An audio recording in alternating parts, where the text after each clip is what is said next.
Hello, friends. Welcome back to my YouTube channel and welcome back to Chat with the Author. Today we are talking about this book. It's the first twin flame book I wrote in 2019 called Twin Flame Romance: The Journey to Unconditional Love. So we are going to talk about some myths surrounding the twin flame journey, twin flames, and all that jazz. So if you have some questions regarding this book, Twin Flame Romance, the twin flame journey, myths that you've heard, kind of misconceptions that you might have heard, or something that you're just like super confused about, please feel free to ask any questions surrounding the topics of this book. And I already see that KK is here. Hello to KK. Thank you for joining me today. And if you are here live or if you're joining me on replay, you can put in the comments and I'll see your comments and you can go ahead and post a question. I will answer that directly to you after the live stream when I see it in the comments. But if you are live with me, then go ahead and put your question in the chat box. So let's talk a little bit about this book, Twin Flame Romance: The Journey to Unconditional Love, why I wrote it, when I wrote it, what was my thought process behind writing it. So first and foremost, this book was published September 7th of 2019. It was almost a complete year since I had met my twin flame in September of 2018. And so at the point at which this book was published, I was on the twin flame journey for about a year. Now, I started doing some twin flame coaching in February of 2019, and I was compelled to write the book in the summer of 2019. So as you can see, it hadn't been a really long time since I was on the twin flame journey before I wrote this book. But I was on a fast track to this crazy journey where I was getting so many messages. I was channeling so many messages, getting so many messages, having tons of experience myself on the twin flame journey. And in fact, every time I published a video on twin flames throughout all of 2019 and forever, but 2019 most particularly because I was brand new to the journey. But every single time I published a video on twin flames, it was from my direct experience. So it was something that I had felt. It was something through my intuition. It was something I had channeled. It was something from my direct experience as a twin flame. So it was never about rehashing or republishing other people's content. It was just what I was experiencing firsthand, my firsthand experiences. And when I was writing this book, so around June, I went to Mexico. I took a break from my twin flame, meaning I needed to get away. I went by myself to Mexico. I started writing this book in June of 2019.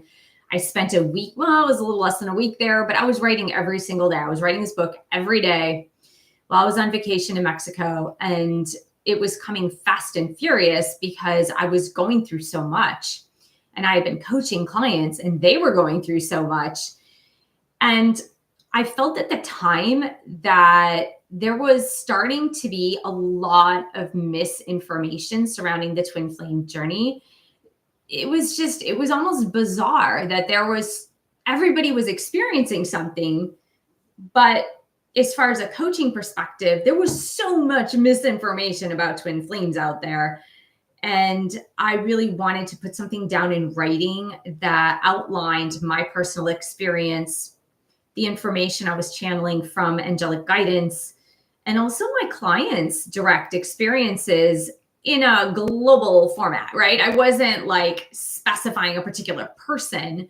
It was more like as I was talking to clients from around the world, I was taking the commonalities of their experiences and putting it into the book as a specific experience itself. So not the person, not their individual stories, but that particular experience.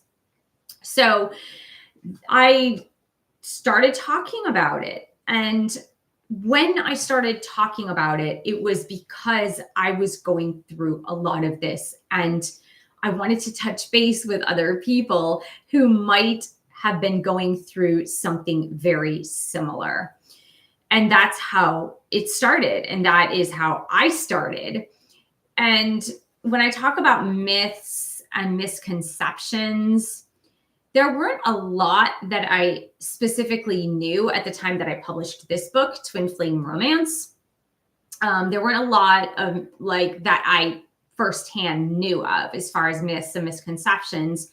But as I began to coach more clients and as I began to feel through my own particular journey and then hear stories from other people about other things that they had been told, it was then that I realized how many myths and misperceptions, if you will, misinformation that was out there about twin flames. So one of those things where like, well, it was the either or, what I call the either or. The either or was like, twin flames are never meant to be together, or twin flame, like that is your only person. You're not even to go outside of that relationship. It's only that person. You can only be with that person. You can never be with anybody else.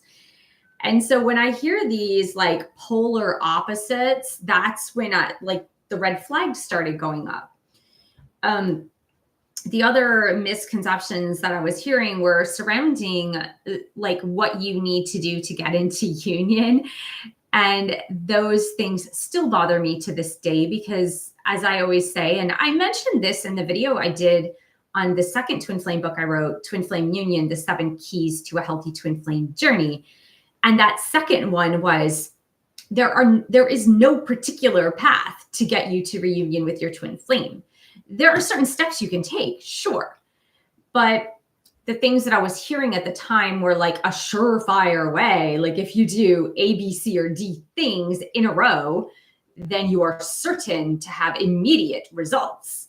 And that's just not the way it works. And it made me sad to hear that people were spending a lot of money, thousands and thousands of dollars, to get this type of information from different people that were telling them, if only you do step A through step Z of what I'm telling you to do, the next day you'll be with your twin flame. And, you know, humans are complicated. We have free will. So nothing is sure and certain on a human level, right? So I want to say hello to Hayoka Twin as well. And KK said, was told I had a past life karmic link with my friend who is my twin flame. I've taken in your quizzes.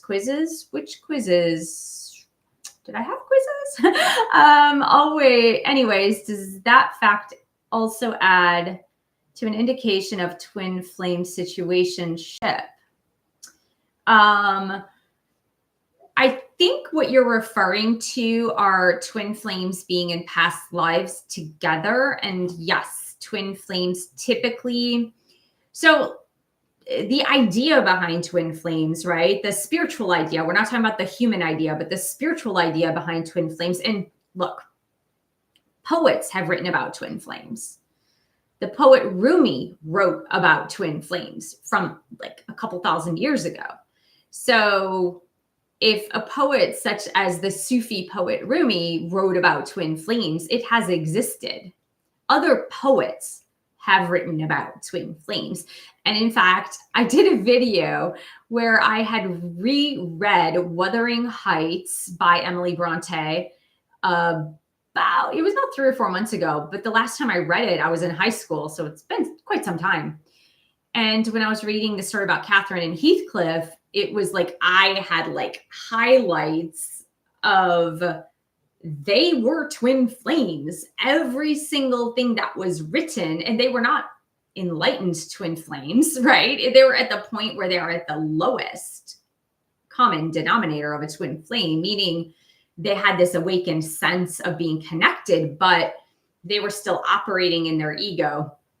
So that, you know, Emily Bronte wrote Wuthering Heights in the 1850s, 60s, 70s. I can't remember what it is now. So since Emily Bronte wrote that story, then like the concept of twin flames has been around forever. So twin flames, the idea is to split the soul in order to advance faster. have a faster spiritual advancement, if you will. So if you can have two lives instead of one life at the same time, then you're going to learn those lessons a little bit faster. So twin flames, twin souls, have had many lifetimes together because it takes a certain amount of soul evolution, soul growth in order to recognize, oh, wait, we're the same soul. And from a broader spiritual perspective, we are all a part of the one. We are all a part of the whole, right? But twin flames are like a microcosm of the greater, right? They're just a microcosm of the greater spiritual sense that we are all one. We are all connected. We're all part of God energy. So past lives, absolutely. Do we have karmic homework, karmic accounts with our twin flame? Yes, because we have had soul contracts with them in past lives. We have hurt them in past lives. They have hurt us in past lives. We have been in different relationships in past lives. So you may have been your twin flame's brother or sister. You may have been your twin flame's mother or father. You may have been your twin flame's lover or forbidden lover. You may have been your twin flame's teacher.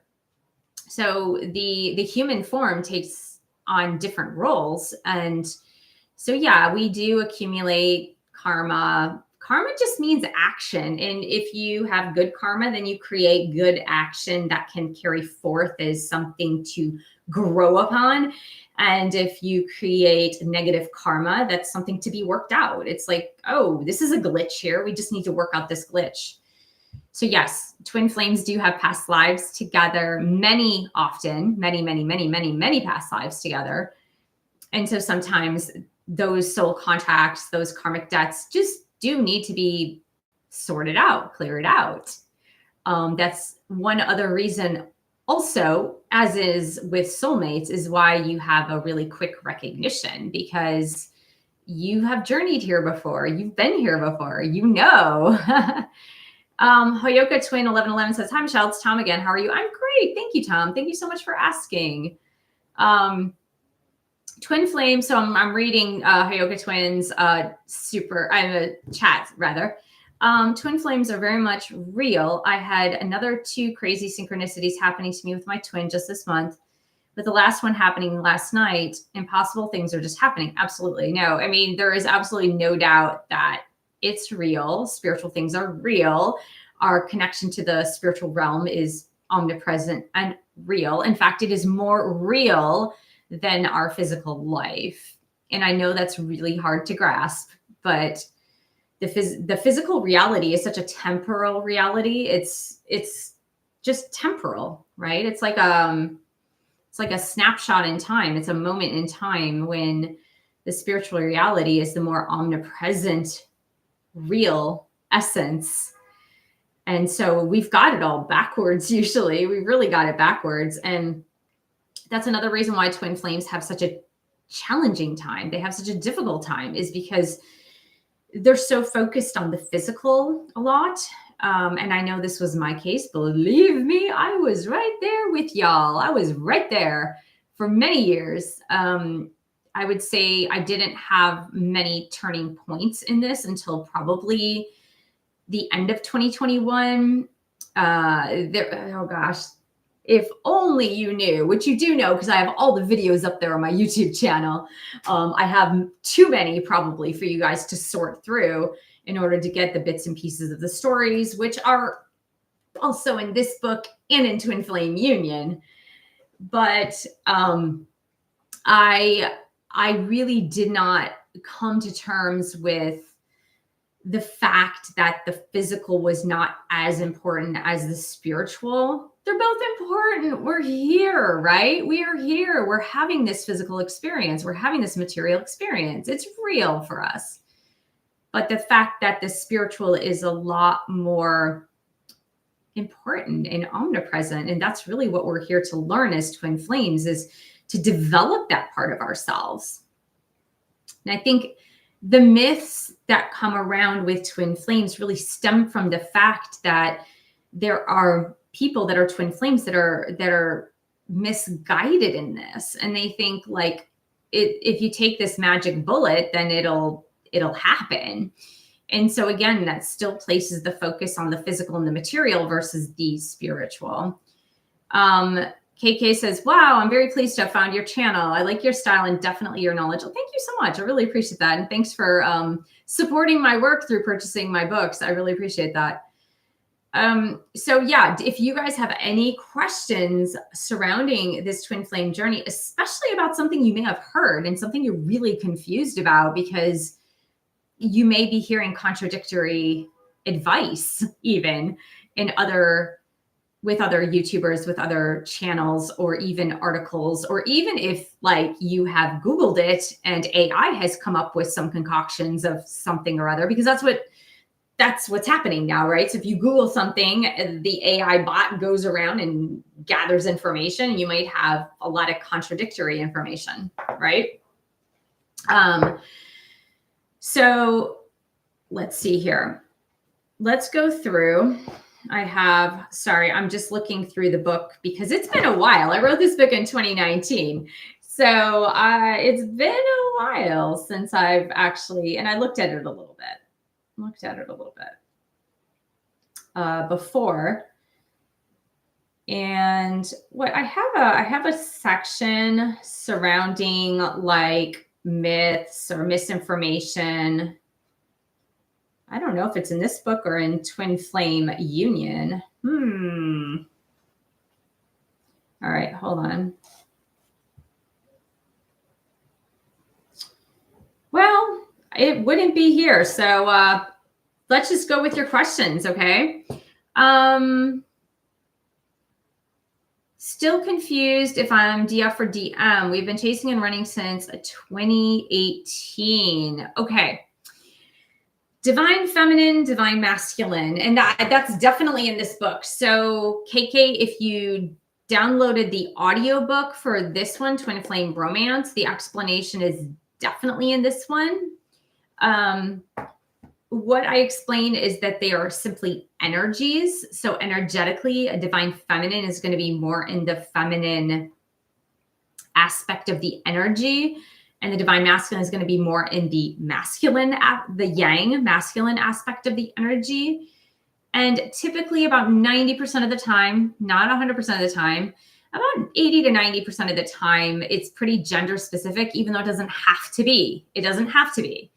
I believe Tom mentioned last week that he is a man who is also a divine feminine, which happens. And usually the men that come to my channel, usually, not always, but usually the men that come to my channel are divine feminines. And it doesn't mean that it has nothing to do with their gender. It has nothing to do with their social situation or their sexuality or their preferences. It's just energetically, that is where they are in relation. Now, this is a really important part.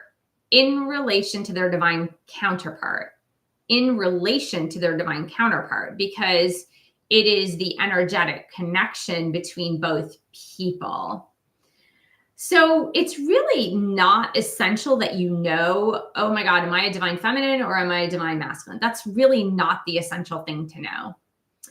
What is the essential thing to know is which energy are you more comfortable in? And where do you feel like your soul is calling you to be when it comes to your twin flame? And now here's why that's important.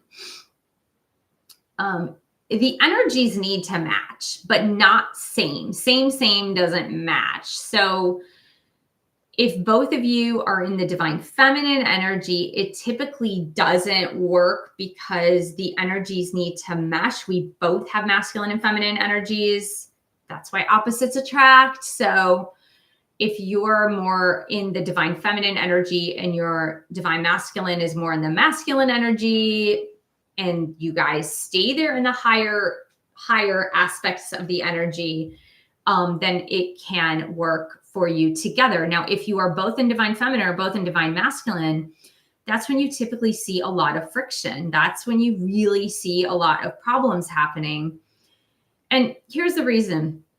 Yang energy is action-oriented energy. It's a push energy. It's a forward-moving momentum. It it is getting things done. And so the problem is that with this runner chaser dynamic, if both of you are in masculine energy, you're going to be clashing because you're both trying to take the lead. You're both trying to take control. And it just does not work out, because typically the working out part of it is to try to ascend into that higher form of the masculine, the higher form of the feminine. What typically happens in the beginning of the relationship is that the feminine, if this is a heterosexual couple, I'll just give you this example because it's probably the easiest to understand. If the woman in this couple is really a divine feminine, but they're really acting out in a lower masculine way, then you will see that woman chasing, obsessing, holding on to the guy in this relationship. And if the guy is innately a divine masculine, you will see them retreating, recoiling, retreating into that passive feminine, but lower feminine, not the higher principle of the feminine. So that's why you see that runner chaser, where in this sense of the twin flame couple with the runner chaser, if you are speaking of a heterosexual couple, the woman will be chasing, the man will be running away. It's because they've switched energies. They've switched energies. They're not in the natural energy that feels the best to them, if that makes sense. Hayoka Twin says, I'm not feminine at all. It doesn't matter. We're talking about energy, right? We're talking about energy. So let me give you an example. In my book, The Empowered Divine Feminine, I talk about rain and sun. Okay, I talk about rain and sun. So Hayoka Twin 1111, if this is easier for you to understand, then hopefully you can embrace this. The sun is masculine. The sun is yang. It has an on and off switch. It's bright. It's penetrating. It's hot. It has no nuance. There's no nuance to the sun, right? It's either on or off, right? It's hot or not hot. Like if it's nighttime, you're typically not feeling the sun's rays, right? The rain principle is feminine. The rain principle is feminine. Sometimes rain is hot and cold. Sometimes rain is temperate.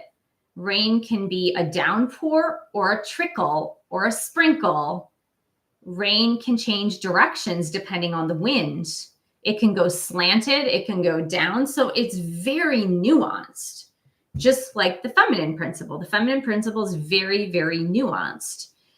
So if you can think of the energies in that way and go, okay, I can understand that. I can understand that energetically I'm feeling, and again, when it comes to the twin flame dynamic, right? When it comes to you and your twin, this may not be in the other areas of your life and the other aspects of your life, but in this energy dynamic with your twin flame, do I feel like I'm the more nuanced aspect? Or do I feel like I'm the on-off switch aspect, the sun? So hopefully that'll help you to understand a little bit better that energy and the energy dynamic.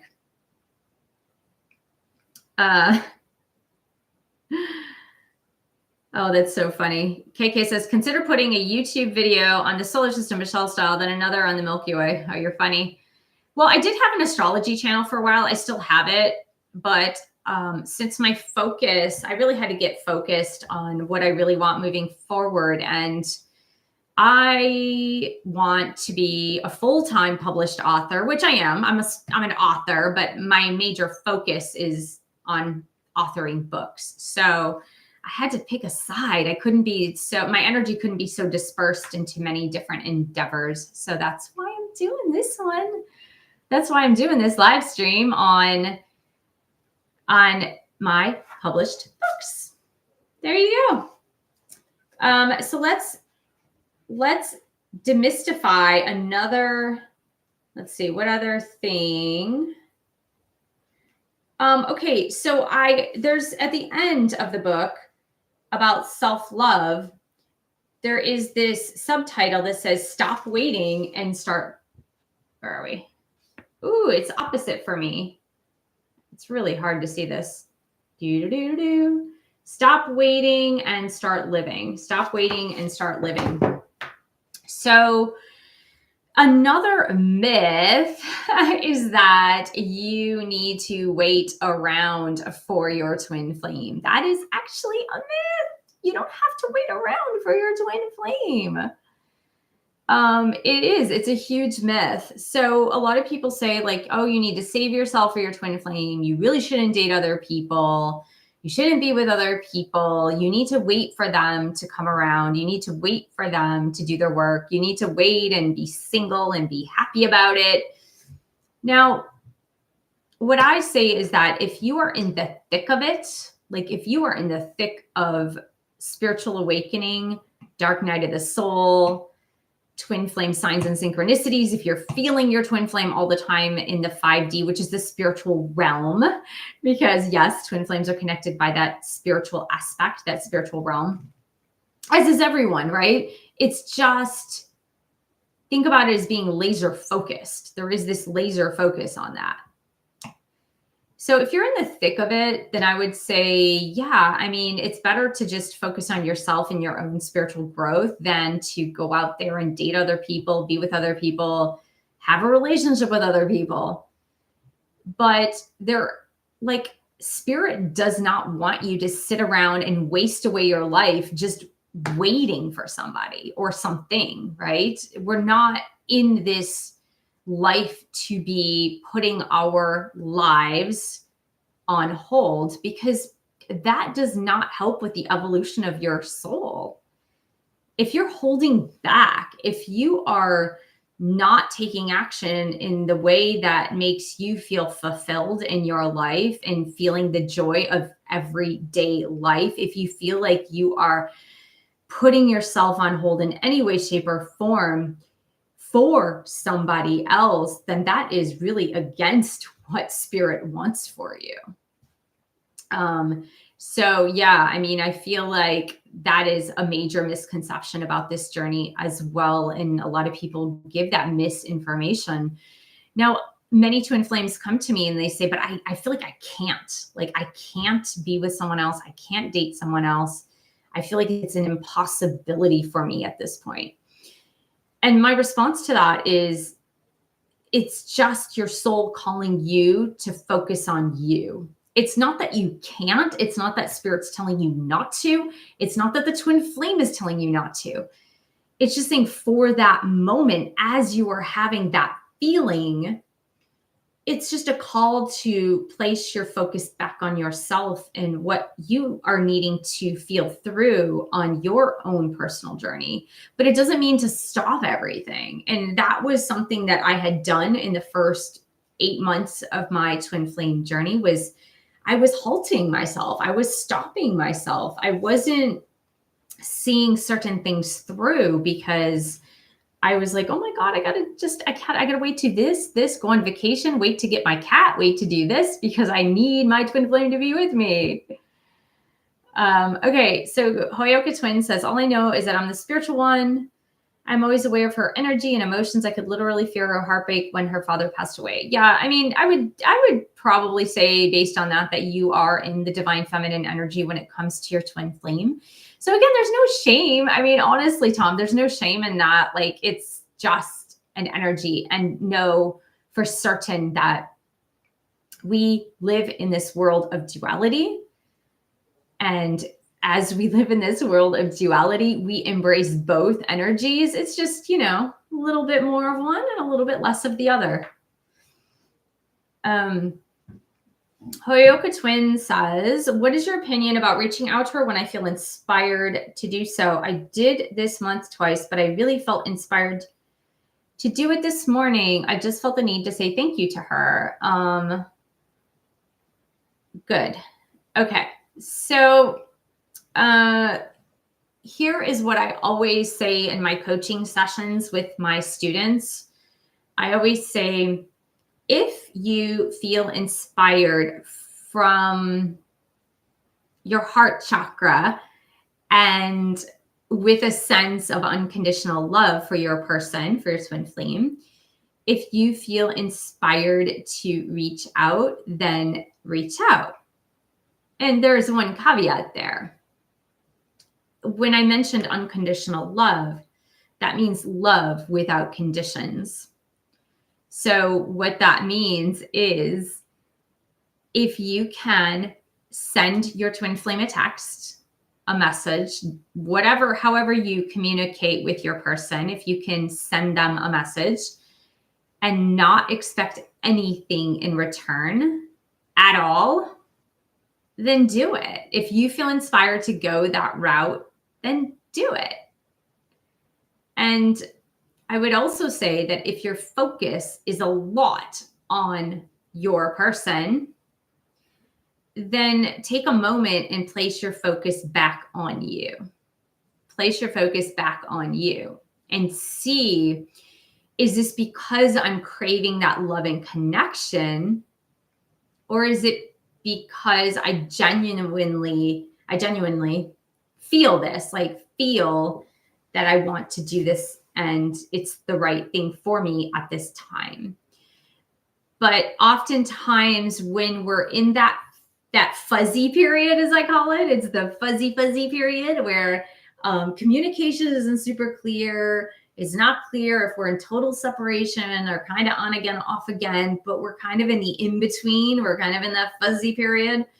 A lot of times the more awakened twin during that fuzzy period will have a lot of energetic focus on their twin flame, a lot of energetic focus. So they're feeling them all the time. So they're like, oh, I feel like I need to send them love or send them a text. I feel like I need to call them or message them. I feel like I need to send them flowers or send them a gift.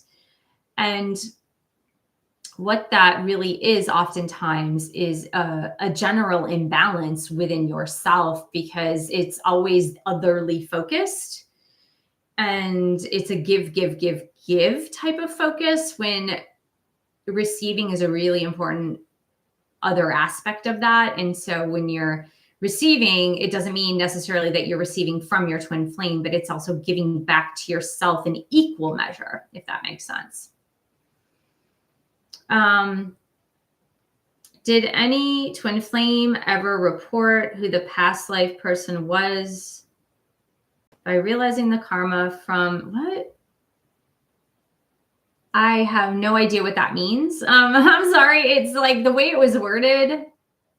Did any twin flame report who had the past life person was by realizing the karma from the past life and working to correct it in this life? You know, honestly, so there are people who read the Akashic records who could certainly help you out with that piece about certain soul contracts or karma with your twin flame, your twin soul. But okay, so let me just explain this. By virtue of you being here, and by virtue of you recognizing that you are a twin flame in this lifetime, by virtue of meeting your twin flame and them meeting you, you are already activating those soul contracts, right? You're already activating that healing. And so there's nothing you need to consciously do, right? So sometimes if people do either past life regressions or Akashic record readings in order to help bring up the memories of those certain lifetimes, which were the most impactful, that had the greatest amount of work to be done, that can sometimes speed up the process, right? It can sometimes speed up the process, but not necessarily. I think by virtue of meeting with your person in this lifetime, that process of healing is already taking place, whether you want it to or not. It's already taking place. So there's nothing you need to actively do to make sure that that happens. I would say work on yourself, work on your triggers, work on those knee-jerk reactions that you have when you interact with your twin flame. Work on your feelings of worthiness to receive, your worthiness of being with this person, your sense of self-love, your inner wounds that tend to surface as you think about them, those feelings of insecurity, or maybe putting your twin up on a pedestal and feeling like you might not be good enough to be with them, or putting that question into your mind. Those are all the things that are necessary to take a look at specifically So the other thing is that in my twin flame boot camps, which, hey, you know what? Black Friday is coming up. Well, I would say Thanksgiving is coming up. So I am offering 10% off my twin flame boot camps and my meditation course, as well as my readings. So the promo code is in the info box for those. So if you are interested in like learning how to heal through this more, then I have those courses online. If you want to learn how to meditate, I have that online as well. KK said, thank you so much. I'm going to work on proofreading before exactly pressing send. Excellent. Always a good idea, right? Always a good idea. So do you guys have any final questions? Because we are coming to the end of this discussion on twin flame romance, the journey to unconditional love, and twin flames, as far as any misconceptions, questions you might have about twin flames and the twin flame journey. All right, guys. So okay. So let's answer one final question, and then we will sign off for the evening. How would you deal with a situation where they actually gave her a crown and put her on a pedestal? My twin is somewhat of a high profile person. I see what you're saying. I'm sorry, I gotta take some water here. That's really interesting. I've met with twin flames who have some sort of celebrity twin flame, if you will. Again, and I say some sort because it's not, when we think celebrity, we think often like movie stars or something like that. It could be someone who's prominent on YouTube or Instagram or TikTok, or a spiritual person, spiritual leader type person, or other, right? Other could be celebrity singer, DJ, or whatever. So I have coached, if you will. Honestly, I haven't seen, so I'm just going to tell you, it doesn't mean it doesn't happen. I have not seen twin flames where one is a well-known celebrity, and the other is not a well-known celebrity. I haven't necessarily seen them come together in union, if you will. A lot of times there might be a lot more 5D communication happening between them. I had this crazy instance of, it was during the pandemic. It was somebody, I think, on Instagram, and a woman who felt extremely connected to this person as her twin flame. And we confirmed that this person indeed was her twin flame. It was so evident. And she would receive like 5D messages from him all the time. And I think he was doing a lot of like Instagram live streams during the pandemic. And she would say, like, he would say stuff to her, like in dreams, in the spiritual realm, and the 5D all the time. And then he would almost like confirm it on his Instagram lives, but they had never met. She may have DM'd him, but I guess this person had so many followers, like, I don't know, 1 million followers or something. And so, your message would get lost in the sauce, if you will. So there have been different instances of that. Now, it doesn't necessarily mean anything, because you knew before you came here what the situation would be. Your twin flame knew before they came here what that situation would be. And so, it could be many different outcomes. I'm not going to say it's one specific outcome, but that does happen. Oh, wow. So you said, we did meet in the 3D. She was the one reaching out to me, and it happened in a way both of us can't understand. But I mean, that's pretty cool. That's actually pretty cool. Yeah. I mean, you never know, right? But like I said,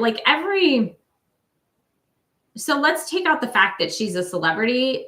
Let's look at that as a potential obstacle. Okay. Let's look at it as a potential obstacle. I don't know if it is. It might not be an obstacle, but every twin flame that comes to Earth in this incarnation with the knowledge that they are twin flames, every single one of them has specific obstacles that they are overcoming.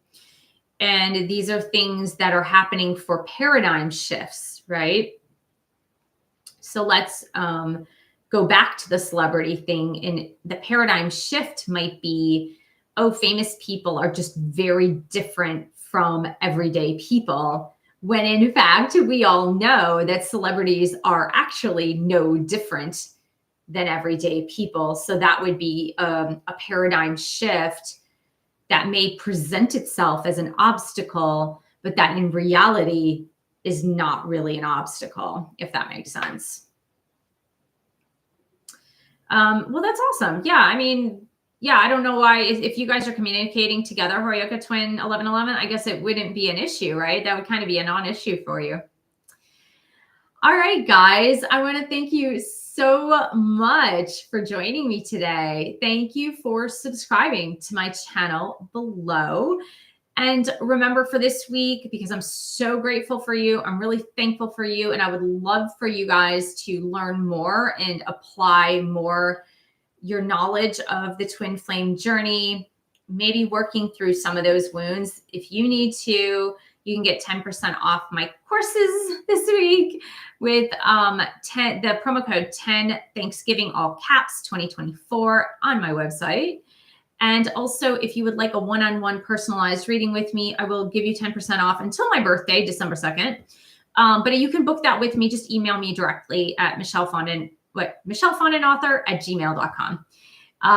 Thank you so much. Hello to, just before I sign off, I'm going to say hello to Dewal Loraj. I believe that's how I pronounce your name. And thank you so much for reading my book. I really appreciate it. I appreciate you guys so much. Thank you for giving the video a thumbs up. Thank you for subscribing, and I will see you in the next video.